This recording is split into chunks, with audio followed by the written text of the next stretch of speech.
శ్రీ గురుభ్యో నమ. గురుబ్రహ్మ గురుర్విష్ణు గురుర్దేవో మహేశ్వర గురు సాక్షాత్ పరం బ్రహ్మ తస్మై శ్రీ గురవే నమ. అస్మద్గురుచరణారవిందాభ్యాం నమ. నిన్నటి మన మహాభారత ప్రస్థానంలో ఆ మార్కండేయుడు ధర్మరాజు యొక్క కోరిక మేరకు ఆ శ్రీరాముని యొక్క చరిత్రనంతటినీ తెలియజేస్తున్నాడు. ఆ రామచంద్రుడు అడవికి వెళ్ళడానికి గల కారణం ఏమిటయ్యా, ఆ రాముడు లక్ష్మణుడు సీత అడవికి ఎందుకు వెళ్ళారు అని ధర్మరాజు అడిగితే ఆ వృత్తాంతం అంతా కూడా వాళ్ళు అడవికి వెళ్ళడానికి తగినటువంటి కారణాలు అవన్నీ కూడా మార్కండేయ మహర్షి తెలియజేస్తూ ఈ విధంగా చెబుతున్నాడు. ఆ శ్రీరామచంద్రుడు తండ్రి యొక్క మాట సత్యం కావాలని, అతన్ని సత్యప్రతిజ్ఞుణ్ణి చెయ్యాలనే కోరికతో కైకేయికి ఇచ్చినటువంటి మాట ప్రకారము, కైకేయి కోరినటువంటి కోరిక ప్రకారము తాను అడవికి వెళ్ళడానికి సిద్ధపడ్డాడయ్యా. అప్పుడు ఆ లక్ష్మణుడు సీత కూడా అతన్ని అనుసరించారు. తతో వనంగతే రామే రాజా దశరథిస్తదా సమయుజ్యత దేహస్య కాల పర్యాయ ధర్మణ. ఎప్పుడైతే రాముడు అడవికి వెళ్ళాడో ఆ దశరథ మహారాజు కుప్పకూలిపోయాడు. తనకెంతో ప్రియమైనటువంటి తన కుమారుడైనటువంటి ఆ రాముడిని చూడకుండా ఆ దశరథుడు ఉండలేడు. దాంతో కాలపర్యాయ ధర్మం చేత రాముని వియోగం చేత దేహత్యాగం చేశాడు. రామంతు గతమాజ్ఞాయ రాజానంచ తథాగతం ఆనాయ్య భరతం దేవి కైకేయి వాక్యమబ్రవీత్. రాముడు అడవికి వెళ్ళడం, దశరథుడు మరణించడం చూసినటువంటి కైకేయి దేవి వెంటనే భరతుడిని పిలిపించి ఈ విధంగా చెప్పింది. గతో దశరథ స్వర్గం వనస్థౌ రామలక్ష్మణౌ గృహాణ రాజ్యం విపులం క్షేమం నిహత కంటకం. ఆ దశరథుడు కాస్త మరణించాడయ్యా, రామలక్ష్మణులు అడవికి వెళ్ళారు. అందువలన విశాలము క్షేమకరము అయినటువంటి కంటకరహితమైనటువంటి రాజ్యాన్ని అంతటి నువ్వు గ్రహించవలసింది అంది భరతుడిని. తామువాచ సధర్మాత్మాను సంసంబతే కృతం పతిం హత్వా కులం చేదం ఉత్సాహ్యతనలోబ్ధయా అయస పాతయిత్వా మే మూర్ధ్నిత్వం కులపాంసనే సకామా భవతు భవమే మాతు ఇత్యుక్త్వా ప్రరోధ. ఆ ధర్మాత్ముడైనటువంటి భరతుడు ఆ మాటలు విని మిక్కిలి దుఃఖించాడు. తల్లి ఇలా మాట్లాడేప్పటికీ అసలు సహించలేకపోయాడు. ఓ కులానికి కళంకం తెచ్చిన దానా తల్లి, ధనలోభం చేత నువ్వు ఎంత క్రూర కృత్యం చేసావో నీకు తెలుసా? అసలు భర్తను చంపేవు, వంశాన్ని నశింపజేసావు, అప్రతిష్టను నా నెత్తిని రుద్దుతున్నావు. ఈ విధంగా నువ్వు కోరికను తీర్చుకుంటున్నావు. నీ కోరిక తీర్చుకోవడం కోసం ఎంత తప్పులు చేస్తున్నావో నీకేమైనా అర్థమవుతుందా అని ఏడ్చాడు. స చారిత్రం విశోద్యాధ సర్వ ప్రకృతి సన్నిధౌ అన్వయాద్భ్రాతరం రామం వినివర్తనలాలస. మంత్రులందరి యొక్క సన్నిధిలో ప్రజల ఎదురుకుండా తన నిజాయితీని నిరూపించుకుని ఆ సోదరుణ్ణి తిరిగి తీసుకురావాలనేటువంటి కోరికతో రాముడి యొక్క మార్గాన్ని అనుసరించి వెళ్ళాడు ఆయన. కౌసల్యాంచ సుమిత్రాంచ కైకేయంచ సుదుఃఖితః అగ్రే ప్రస్థాప్యయానై సశతగ్రసహితో యయౌ వశిష్ఠవామదేవాభ్యాం విప్రైశ్చాన్యై సహస్రశః పౌరజానపదై సార్ధం రామానయన కాంక్షయా. వెంటనే తల్లులైనటువంటి కౌసల్య సుమిత్ర కైకేయిని కూడా తీసుకున్నాడు. అలాగే శత్రుఘ్నుడితో కూడినవాడై వశిష్ఠ వామదేవాది ఋషులని పురోహితులని అందరినీ దగ్గర పెట్టుకుని పౌరులందరితోటి కలిసి రాముణ్ణి తీసుకురావాలనేటువంటి కాంక్షతోటి ఆయన బయలుదేరి వెళ్ళాడు. దదస చిత్రకూటస్థం సరామం సహలక్ష్మణం తాపసానామలంకారం ధారయంతం ధనుర్ధనం. ఆ చిత్రకూట పర్వతం మీద లక్ష్మణుడితో కలిసి ధనుర్ధరుడై తాపస వేషాన్ని దాల్చి ఉన్నటువంటి ఆ రామచంద్రుడిని చూశాడు భరతుడు. చూసి రేపటికి ఆ శ్రీరాముడు వెంటనే చెబుతున్నాడు, గచ్చతాత ప్రజారక్షా సత్యం రక్షామ్యహం పితు విసర్జిత సరామేణ పితుర్వచనకారిణ నందిగ్రామే అకరోద్రాజ్యం పురస్కృత్యాస్య పాదుకే. అప్పుడు రాముడు వెంటనే ఆ భరతుడిని దగ్గరికి తీసుకుని, నాయనా నువ్వు ఇలా రాకూడదు, నువ్వు హాయిగా రాజ్యం చేయవయ్యా. నేను తండ్రి మాట మీద ఇక్కడ వనవాసానికి వచ్చాను, తండ్రి మాటని నేను రక్షిస్తాను, తండ్రి రాజ్యాన్ని నువ్వు రక్షించు అన్నాడు. అందువల్ల నువ్వు ప్రజలను రక్షించి వెళ్ళినాయనా అని అతడికి అనేక రకాలైనటువంటి హితవాక్యాలన్నీ కూడా చెప్పి పంపించాడు. ఆ పితృవాక్య పరిపాలకుడైనటువంటి రాముడు అతన్ని వెనక్కి పంపిస్తే అప్పుడు అతడు ఆ రాముడి యొక్క పాదుకల్ని తీసుకుని, నేను రాజ్యం చేయలేనయ్యా, నువ్వే రాజువి, అందువల్ల నువ్వు వచ్చే వరకు కూడా నీ పాదుకలే రాజ్యం చేస్తాయని ఆయన పాదుకలను ముందరుంచుకొని నందిగ్రామంలో ఆ పాదుకలకి అభిషేకం చేసి పాదుకల్ని సింహాసనం మీద కూర్చోబెట్టి ఆయన దానికి సేవకుడిగా ఒక కింకరుడిగా ఉంటూ రాజ్య పరిపాలన అంతా కూడా చేశాడు. రామస్తు పునరాసంఖ్య పౌరజానపదాగమం ప్రవేశ మహారణ్యం శరభంగాశ్రమం ప్రతి. ఆ రాముడు ఎప్పుడైతే తను ఉండేటువంటి స్థానం అందరికీ తెలిసింది, మళ్ళీ మళ్ళీ వస్తూ ఉంటారు వీళ్ళని, వెంటనే చిత్రకూటాన్ని వదిలిపెట్టి ఆయన మహారణ్యంలో శరభంగాశ్రమానికి చేరాడు. సత్కృత్య శరభంగం సదంటకారణ్యమాశ్రిత నదీం గోదావరీం రమ్యామాశ్రిత్య నివసత్తదా. ఆ శరభంగ మహామునిని సత్కరించి దండకారణ్యాన్ని చేరుకున్నాడు. అక్కడ రమణీయమైనటువంటి గోదావరి నదీ తీరంలో నివాసం ఏర్పరచుకున్నాడు. వస్తస్తస్య రామస్య తతస్వర్పణకాకృతం ఖరేణాసీన్ మహద్వైరం జనస్థాన నివాసిన. అక్కడే ఆ జనస్థానంలో ఉండేటువంటి కరుడితోటి రాముడికి శూర్పణఖ కారణంగా గొప్ప వైరం సంభవించింది. రక్షార్థం తాపసానాంతు రాఘవో ధర్మవత్సల 14 సహస్రాణి జఘానభువి రాక్షసాం దోషణం చేవ ఖరం చేవ నిహత్య సుమహాబలో చక్రే క్షేమం పునర్ధీమాన్ ధర్మారణ్యం చ రాఘవ. ధర్మవత్సలుడైనటువంటి రాఘవుడు ఆ మునులందరినీ రక్షించడం కోసమని ఆ అరణ్యంలో ఉన్నటువంటి 14,000 మంది రాక్షసుల్ని సంహరించాడు. గొప్ప బలవంతుడైనటువంటి కరుడు దోషణుడు అనేటువంటి రాక్షసులను సంహరించాడు. ఆ రాముడు తిరిగి ఆ ప్రాంతాన్ని అంతటినీ కూడా క్షేమకరమైనటువంటి ఒక ధర్మారణ్యంగా చేశాడు. అక్కడ ఇంకా మునులకి ఏ విధమైనటువంటి రాక్షసుల యొక్క పీడ లేకుండా చేశాడు. హతేషు తేషు రక్షస్సు తతస్వర్పణకా పునః యయో నికృత్తనాసోష్టి లంకాంభ్రాతుర్నివేశనం. ఆ రాక్షసులందరూ చనిపోయిన తర్వాత ముక్కు చెవులు కోయబడినటువంటి శూర్పణఖ తిరిగి తన సోదరుడి ఇంటికి వెళ్ళింది లంకకు. వెళ్ళి తతో రావణమభ్యేత్య రాక్షసీ దుఃఖమూర్ఛితాపపాత పాతయోర్భాతు సంశుష్క రుధిరానన. వెంటనే రావణుడి దగ్గరికి వెళ్ళింది. ఆ రావణుడికి నమస్కారం చేసి రాక్షసి దుఃఖంతో ఒళ్ళు తెలియక ఎండిపోయినటువంటి రక్తపు చారికలు ఉన్నటువంటి ముఖంతో అన్నగారి పాదాల మీద పడింది. తాం తథా వికృతాం దృష్ట్వా రావణ క్రోధమూర్ఛితోత్పపాత ఆసనాత్ క్రుద్ధో దంతైర్దంతానుపస్పృశన్. అలా వికృత రూపంతో ఉన్న ఆమెను చూసి రావణుడు కోపంతో ఒళ్ళు తెలియనటువంటి వాడై క్రుద్ధుడై పళ్ళు పటపటా కొరుకుతూ ఆసనం నుంచి ఒక్క ఉదుటిని లేచట. స్వాన్ అమాత్యాన్ విసృజ్యాథ వివిక్తే తామువాచ స కేనాప్యేవం కృతా భద్రే మాం అచింత్య అవమన్యచ. తన మంత్రులందరినీ విడిచి ఏకాంతంలో అతడు ఆమెతో ఈ విధంగా అన్నాడు, అమ్మాయి నువ్వు నన్ను కూడా లెక్కించకుండా అవమానించి ఎవడు నిన్ను ఇలా చేశాడు? ఇంత ఘోరమైనటువంటి అవమానం నీకెవరు చేశారు అని అన్నాడు. కహ శూలం తీక్షమాసాధ్య సర్వగాత్రైర్నిషేవితే కహ శిరసి అగ్నిమాధాయ విశ్వస్తస్వపతే ముఖం. శరీరమంతటా తీక్షమైనటువంటి శూలాన్ని గుచ్చుకోవాలనుకునేటువంటి వాడు ఎవడు? నెత్తిని నిప్పు పెట్టుకుని నిశ్చింతగా సుఖంగా నిద్రించాలి అనుకునేటువంటి వాడు ఎవడు? అంటే నీకు అపకారం చేసినటువంటి వాడు ఎవడు? ప్రాణాలతో ఉండడమ్మా అన్నాడు. ఆసీ విషం ఘోరతరం పాదేన స్పృశతి కహ సింహం కేసరిణిం కశ్చ దంష్ట్రాయాం సృష్టి తిష్టతి. మహాభయంకరమైనటువంటి విషసర్పాన్ని కాలితో తొక్కుతున్నటువంటి వాడు ఎవడు? జూలుతో ఉన్నటువంటి సింహం నోటిలోకి కోరలను స్పృశించి నిశ్చింతగా ఉండాలనుకునేటువంటి వాడు ఎవడు? ఇచ్చేవం బ్రవతస్య శాస్త్రోతోభ్యస్తేజసోర్చస నిశ్చేరుర్దహ్యతో రాత్రౌ వృక్షస్యేవ స్వరంధత అని ఈ విధంగా రావణుడు మాట్లాడుతూ కళ్ళు ముక్కు చెవుల నుంచి మండుతున్నటువంటి అగ్నిజ్వాలలు వెలువడేటట్టుగా, అంటే ఎర్రబారినటువంటి కళ్ళు కలిగినటువంటి వాడై అతని కళ్ళల్లోంచే అగ్ని జ్వాలలు బయటకు వచ్చాయి అన్నట్టుగా విస్ఫులింగాలు బయటకు వచ్చాయట. త్వశ్యత సర్వమాచఖ్యో భగినీ రామ విక్రమం ఖరదూషణ సంయుక్తం రాక్షసాన అంబరాభవం. అంతటా అతని సోదరైనటువంటి శూర్పణఖ రాముడు చేసినటువంటి అవమానాన్ని, ఆ రాముడి యొక్క పరాక్రమాన్ని, ఖరదూషణాదుల్ని మొత్తం 14,000 మంది రాక్షసుల్ని అతడు సంహరించినటువంటి విధానాన్ని అంతా అతడికి వర్ణించి చెప్పింది. స నిశ్చిత్య తత్కృత్యం స్వసారముపశాంత్య చ ఊర్ధ్వమాచక్రమే రాజా విధాయ నగరే విధం. అది విన్నాక రావణాసురుడు తాను చేయవలసిందేమిటో నిశ్చయం చేసుకున్నాడు. చెల్లెల్ని ఓదార్చాడు. నగరానికి అంతటికీ కూడా రక్షణ ఏర్పాటు చేశాడు. వెంటనే ఆకాశ మార్గంలో ప్రయాణం చేశాడు. త్రికూటం సమతిక్రమ్య కాలపర్వతమేవ చ దదర్శ మకరావాసం గంభీరోదం మహోదయం. త్రికూటాన్ని కాలపర్వతాన్ని దాటి వెంటనే అక్కడ ఉన్నటువంటి లోతైనటువంటి ఆ మొసళ్లతోటి అనేకములైన జలచరాలతో భయంకరంగా ఉండేటువంటి మహాసాగరాన్ని చూశాడు.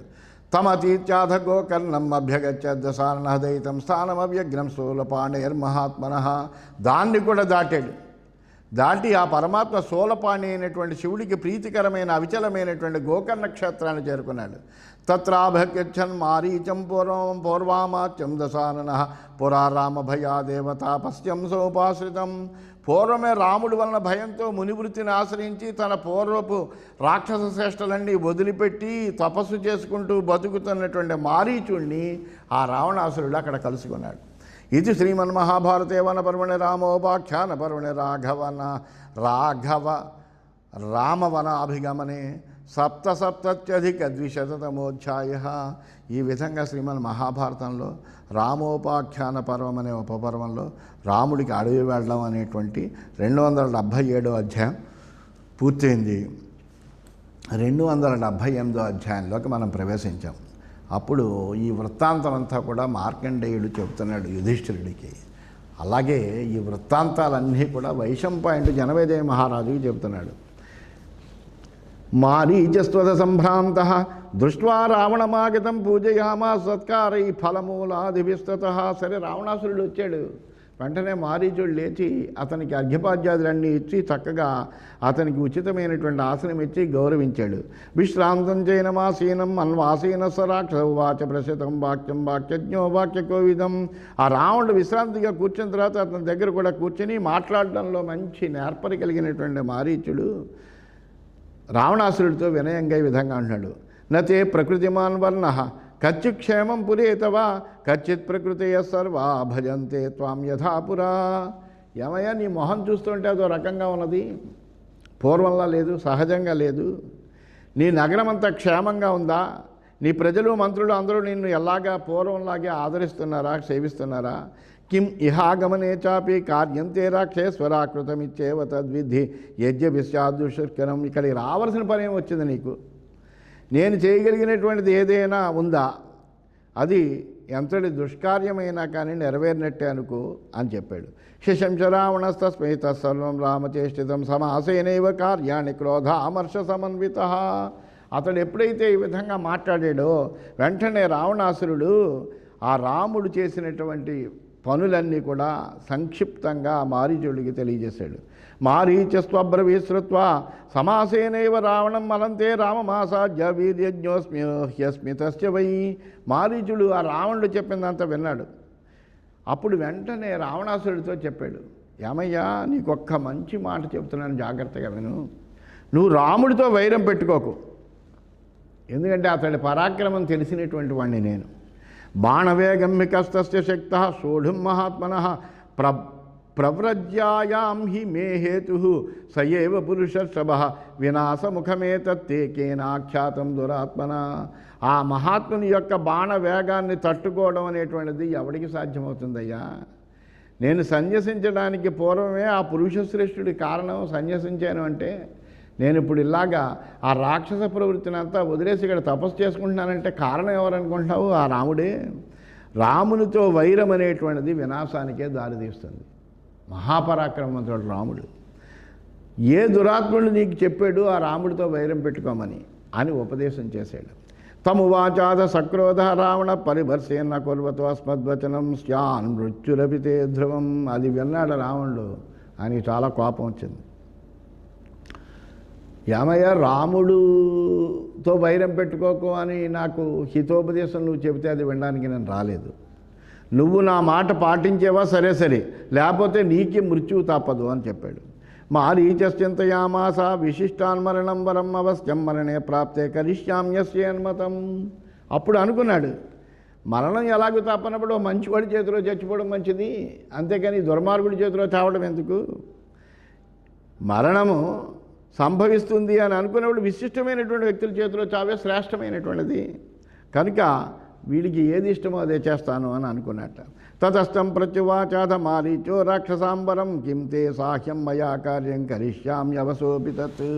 అప్పుడు మారీచుడు ఆ రాక్షస రావణుడితో చెప్పాడు, సరే నేనేం చెయ్యాలి, నీకు చేయవలసిన సహాయం ఏమిటి, నా వలన ఏమవుతుందో చెప్పు అని అడిగాడు. తమబ్రవీద్యసగ్రే గచ్చ సీతాం ప్రలోభయ రత్నశృంగో మృగో భూత్వా చిత్రతనూరుహ ధ్రువం సీతాం సమాలక్ష్య త్వాం రామం చోదయిష్యతి. వెంటనే చెప్పాడు, నువ్వు రత్నమయమైనటువంటి కొమ్ములు, రత్నమయమైనటువంటి కాంతులు, విచిత్రమైనటువంటి రోమాలు కలిగినటువంటి ఒక గొప్ప లేడిగా తయారవ్వాలి, బంగారు లేడిగా. అలా మారి సీతను ప్రలోభపెట్టు, వెళ్ళు. నిన్ను చూసి సీత తప్పకుండా రాముడిని పంపిస్తుంది. అపక్రాంతే చ కాకుస్తే సీతావస్యా భవిష్యతి తామాదాయ అపనేష్యామి తదస్తన భవిష్యతి భార్యా వియోగా దుర్బుద్ధి ఏతత్సాహ్యం కురుష్వమే. ఎప్పుడైతే ఆమె కోరిందో అప్పుడు వెంటనే ఆ రామచంద్రుడు నిన్ను పట్టుకోవడానికి వస్తాడు. అప్పుడు దూరంగా ఆ రాముడు వెళ్ళిపోగానే సీత నాకు వశమైపోతుంది, ఆమెను ఆశ్రమం నుండి అపహరించి తీసుకొచ్చేస్తాను. ఆ దుర్బుద్ధి అయినటువంటి రాముడు భార్యా వియోగంతో జీవించలేడు, ఈ సహాయం నాకు చేసి పెట్టవయ్యా అన్నాడు. ఇచ్చేవముక్తో మారీచ కృత్వోదకమధాత్మన రావణం పురతో యాంతం మన్వగచ్చస్సు దుఃఖిత. రావణుడు ఇలా చెప్పగానే ఆ మారీచుడు తనకి ఇంకా మరణం ఎలాగూ తప్పదు అని తెలుసుకున్నాడు. అత్యంతం దుఃఖాన్ని పొందినటువంటి వాడై ఆ రావణుడు ముందు నడుస్తూ ఉండగా తనను అనుసరించాడు. తతస్తస్యాశ్రమం గత్వా రామస్యాక్లిష్టకరణ చక్రతుస్తదా సర్వం ఉభౌ యత్పూర్వమంత్రితం. వాళ్ళిద్దరూ అక్కడే ఆ రాముడి ఆశ్రమానికి వెళ్ళారు. పూర్వం తాము అనుకున్నటువంటి విధంగా వాళ్ళిద్దరూ కూడా ప్రవర్తించారు. ఆ బంగారు లేడిగా మారిపోయాడు ఈ మారీచుడు. రావణస్తీయతిర్భూత్వా ముండక్కుండి త్రిదండదృక్ మృగశ్చ భూత్వా మారీచ తం దేశముపజగ్మతు దర్శయామాస మారీచో వైదేహ్యం మృగలోపదృక్. బోడి తలతోటి భిక్షాపాత్రతోటి త్రిదండంతో రావణుడు సన్యాసిగా మారిపోయాడు రావణాసురుడు. ఆ మారీచుడు మృగంగా మారి ఆ ప్రదేశాన్ని సమీపించారు. మృగరూపాన్ని ధరించిన మారీచుడు సీతకు కనిపించాడు. చోదయామాస తస్యార్థే సారామం విధి చోదిత రామస్తస్యా ప్రియం కుర్వన్ ధనురాదాయ సత్వర రక్షార్థే లక్ష్మణన్యశ్చ ప్రేయో మృగలిప్సయ్యా. ఆ విధి ప్రేరణతో సీతాదేవి ఆ మృగం కోసం రాముడిని పంపించింది. రాముడు కూడా ఆమెకు ప్రియం చెయ్యాలి అని అనుకున్నాడు. వెంటనే ధనుస్సు తీసుకున్నాడు. ఆమెకు రక్షణగా లక్ష్మణుడి నుంచి మృగాన్ని పట్టుకోవాలని బయలుదేరాడు. ఎందుకంటే విధి లలాట లిఖితాన్ని ఎవరు తప్పించలేరు. అందువలన ఆ అసంభవం హేమమృగస్య జన్మ. బంగారు లేడి ఉండదు అనేటువంటి విషయం అందరికీ తెలుసు. తెలిసినప్పటికీ ఆ మృగం కోసము రాముడికి కూడా లోభం కలిగింది. అయ్యో సీతాదేవి అడిగిందే తీసుకొచ్చిద్దాము అనుకున్నాడు. ఎందువలనయ్యా అంటే వినాశకాలం దాపరిస్తే బుద్ధి కూడా మారిపోతూ ఉంటుంది మన బుద్ధి. అందువలన ఏదో ఉపద్రవం జరగాలి అక్కడ. ఆ జరగవలసినటువంటిది అది దేవతా కార్యం అయితే అవ్వచ్చుగాక, కానీ ఆ జరగవలసింది జరగాలి. అందువలన వెంటనే ఆ లక్ష్మణుడిని అక్కడ సీతాదేవికి రక్షణగా ఉంచి మృగాన్ని పట్టుకోవాలని బయలుదేరట. సధన్వీబద్ధతూణీర ఖడ్గగోధాంగులిత్రవాన్ అన్వధావన్ మృగం రామ రుద్రస్తారా మృగం యథా. చేతిలో విల్లు పెట్టుకున్నాడు, అమ్ములపదిని వీపును కట్టుకున్నాడు, నడుమున కత్తి పెట్టుకున్నాడు. చేతికేమోను ఆ ఒక తొడుగు గోధాంగుళిత్రము అంటే ఉడుము చర్మంతో చేయబడినటువంటి తొడుగు ధరించాడు. శివుడు మృగశిరా నక్షత్రం వెంట పడినట్టుగా ఆ మృగం వెంట పరుగు తీశాడు. తారామృగం అంటే తారారూపమైనటువంటి మృగం. అలాగా ఆయన మృగశీర్షం అనేటువంటిది ఒక నక్షత్రం. ఆ నక్షత్రాన్ని వెనకాల రుద్రుడు వెళ్ళినట్టుగా ఆయన ఈ మృగం వెనకాల వెళ్ళేట. సోంతర్హిత పునస్తస్య దర్శనం రాక్షో వ్రజం చకర్షమహద్వానం రామస్తం బుబుధే తదా నిశాచరం విదిత్వా తం రాఘవ ప్రతిభానవానమోఘం శరమాదాయ జగాన మృగరూపిణం. ఆ రాక్షసుడు ఒకసారిగా అంతర్ధానం అవుతూ తిరిగి కనిపిస్తూ ఆశ్రమంలో రాముడు చాలా దూరం వచ్చేలా చేశాడు. అప్పుడు రాముడు తెలుసుకున్నాడు ఇదంతా రాక్షసమాయ అని తెలుసుకున్నాడు. వెంటనే అమోఘమైన బాణాన్ని సంధించి ఆ మృగరూపధారి అయిన అతన్ని సంహరించాడు. స రామబాణాభిహత కృత్వా రామస్వరం తదా హాసీతే లక్ష్మణే చేవం చుక్రోషార్థస్వరేణ. ఆ రాముడు బాణం తగిలిన వెంటనే ఆ మారీచుడు రాముడి యొక్క స్వరాన్ని అనుసరిస్తూ హాసీత హా లక్ష్మణ అంటూ గట్టిగా ఆక్రోశించాడు. శుశ్రావతస్య వైదేహీ తదస్తాం కరుణాంగిరం సా ప్రాద్రవద్యత శబ్ద తామువాచాధ లక్ష్మణ అలంతే శంకయా భీరుకో రామం ప్రహర్షతే ముహూర్తాద్రక్షసే రామం భర్తారం త్వం సుజస్మితే. అతని యొక్క దీనమైనటువంటి వాక్కుని వైదేహి వింది.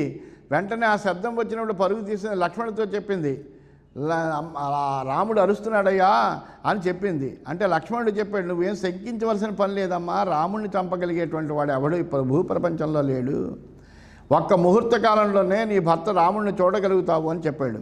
ఈచ్యుక్తాసా ప్రహృది పర్యశంకత లక్ష్మణం హతా వై స్త్రీ స్వభావేన శుక్లచారిత్రభూషణాసాతం పరుషమారబ్ధ భక్తం సాధ్వీ పతివ్రత. ఆమె ఏడుస్తూ లక్ష్మణుని శంకించింది. సదాచారమే భూషణంగా కలిగినటువంటి సాధ్వి పతివ్రత అయినటువంటి ఆమె స్త్రీ స్వభావం వల్ల అతన్ని పరుషంగా మాట్లాడిందిట. నైషకామో భవేన్మూఢా యంత్వం ప్రార్థయసే హృదా అప్యహం శస్త్రమాదాయ హన్యాం ఆత్మానమాత్మన పతేయంగిరి శృంగాద్వాభిషేయం బాహుదాసనం రామం భక్తారముసృజ్య నత్వాహం త్వాం కథంచన నిహీనముపతిష్టేయం శార్దూలీ క్రోష్టుకం యథా. ఓ మూర్ఖుడా, నువ్వు నీ మనసులో ఏదో కోరుకుంటున్నట్టుకున్నావు, అది అప్పటికి జరగదు. కత్తి తీసుకుని నన్ను నేను చంపుకుంటాను కానీ, లేదా కొండ కొమ్మ నుంచి ఆ కొండ శిఖరం నుంచి దూకి చస్తాను, లేదా అగ్నిలో దూకుతాను, అంతేకాని రాముడు లాంటి భర్తను వదిలి నీ వంటి నీచుణ్ణి నేను పొందను.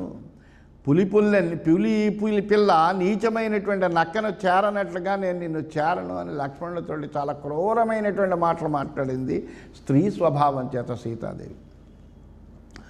ఏతాదృశం వచ శ్రుత్వా లక్ష్మణ ప్రియరాఘవ పిధాయ కర్ణో సద్వృత్త ప్రస్థితో ఏన రాఘవ స రామస్య పదం గృహ్య ప్రససార ధనుర్ధర అవీక్షమాణో బింబోష్టిం ప్రేయో లక్ష్మణ సదా. ఆ మాటలు వినేటప్పటికీ అన్నగారి పట్ల ప్రేమ కలిగినటువంటి లక్ష్మణుడు హతవిధి అని చెవులు మూసుకున్నట్ట. వెంటనే సదాచారి అయినటువంటి అతడు అన్నగారు వెళ్ళిన వైపు బయలుదేరాడు. ధనుర్ధరుడే కాలి గుర్తుల వెంట వెళ్ళాడు. సీతాదేవి వైపు కన్నెత్తి కూడా చూడకుండానే అక్కడి నుంచి బయలుదేరాడు. ఏ తస్మిన్నంతరే రక్షో రావణ ప్రత్యదృశ్యత భవ్యో భవ్య రూపేణ భస్మచ్ఛన్నైవానల యది వేష ప్రతిచ్ఛన్న జిహీర్షుస్తామనిందితాం. ఈ అవకాశం చూసుకున్నాడు రాక్షసుడైన రావణాసురుడు.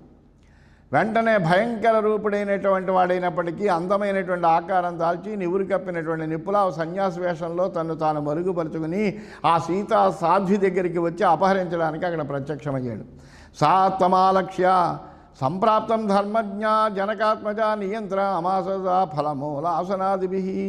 ఆ ధర్మజ్ఞురాలైనటువంటి జానకి ఆశ్రమానికి ఒక సన్యాసి వచ్చాడు అని అనుకుని అతన్ని చూచి అతనికి పళ్ళు దుంపలు మొదలైనటువంటి భోజనంతో అతిథి సత్కారం చేయడానికి భోజనానికి పిలిచింది.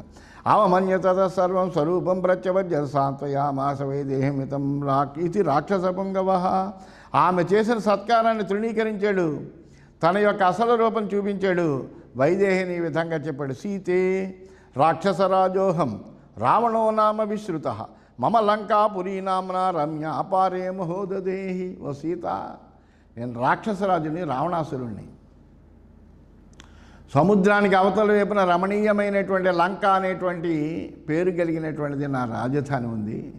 తత్రత్వం నరనారీషు శోభిష్యసి మయా సహా భార్యామే భవ శుశ్రోణి తాపసం చ జలాఘవం. అక్కడ స్త్రీ పురుషులందరి మధ్యలో నువ్వు నన్ను వివాహం చేసుకుని చక్కగా ప్రకాశిస్తూ ఉండమ్మా, నువ్వు నాకు భార్యగా ఉండు, ఈ తాపసి అయినటువంటి రాఘవుని వదిలిపెట్టు అన్నాడు. ఏవమాదీని వాక్యాని శ్రుత్వా తస్యాధ జానకీ పిధాయ కర్ణో శుశ్రోణి మైవమిత్యబ్రవీద్వచః ప్రపతేత్ జౌః సనక్షత్ర పృథివీ శకలీ భవేత్ శైత్యమగ్నిర్యాన్నాహం త్యజేయం రఘునందనం. ఆ మాటలు వింది సీత మిక్కిలి బాధపడింది, చెవులు మూసుకుంది. అలా ఎప్పటికీ కాదు, నక్షత్ర సహితంగా ఆకాశం కింద పడినా, భూమి మొక్కలైపోయినా, అగ్ని చల్లబడినా రాముణ్ణి విడిచి నేనుండను అంది.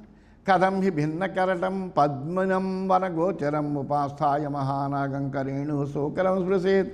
మదజలం స్రవిస్తున్నటువంటి గండస్థలం కలిగి పద్మమాలికలు ధరించినటువంటి అడవిలో ఉన్నటువంటి మదపు టేనుగును పొందినటువంటి ఆడ ఏనుగు ఒక వరాహాన్ని ఎలా స్పృశిస్తుందయ్యా అంది. కథం హి పీత్వా మాధ్వీకం పీత్వా చ మధుమాధ్వీం లోభం సౌవీరికే కుర్యాద్ నారీ కాచిది స్మరేత్.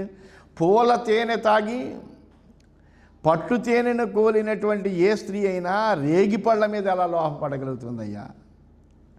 ఇది సాతం సమాభాష్య ప్రవేశాశ్రమం తథా క్రోధాత్ ప్రస్ఫురమాణోష్టో బిధున్వానా కరోముహు అని అతను నా విధంగా చెప్పి క్రోధంతో పెదవులు అదులుతుండగా మాటి మాటికి చేతులు దులుపుతూ ఆశ్రమం లోపలికి పాపం వెళ్ళిపోయింది ఆ సాధ్వి. అలాగా ఆ రావణాసురుడు ఆ విధంగా మాయా మాటలతోటి ఆమెను మభ్యపెట్టి పెట్టుకుపోదామనుకుని తామభిదృత్య శుశ్రోణీం రావణ ప్రత్యషేద భర్షయత్వాతురు క్షీణస్వరేణ గత చేతనాం. అలా పరిగెట్టి రావణుడు వెంటనే ఆమె లోపలికి వెళ్ళకుండా అడ్డగించాడు. కఠోరమైనటువంటి కంఠంతో ఆమెను భయపెట్టాడు. ఆమె మూర్ఛపోయింది. మూర్ఛపోయేటప్పటికి మూర్ధదేశుని జగ్రాహ ఊర్ధమాచక్రమే తతః తాం దదర్శ తతో గృధ్రా జటాయుర్గిరిగోచర రుదతీం రామ రామేతి హ్రియమాణాం తపస్వినీం. ఆమె జుట్టు పట్టుకున్నాడు, వెంటనే ఆకాశంలోకి ఎగిరిపోయాడు. రావణుడు ఆమెను అపహరించి తీసుకుపోతుండగా దీనురాలైనటువంటి ఆమె రామ రామ అని విలపిస్తుందట. అలాంటి ఆమెను పర్వత గుహల్లో నివసించేటువంటి జటాయువు చూసింది. వెంటనే అది అడ్డుపడడానికి బయలుదేరింది. ఇది శ్రీమన్మహాభారతే వనపర్వణి రామోపాఖ్యాన పర్వణి మారీచవధే సీతాహరణే చ అష్టసప్తత్యధిక-ద్విశతమోధ్యాయ. ఈ విధంగా శ్రీమన్ మహాభారతంలో రామోపాఖ్యాన పర్వం అనే ఉపపర్వంలో మారీచవధ సీతాహరణం అనేటువంటి 278వ అధ్యాయం పూర్తయిందని తెలియజేస్తూ స్వస్తి.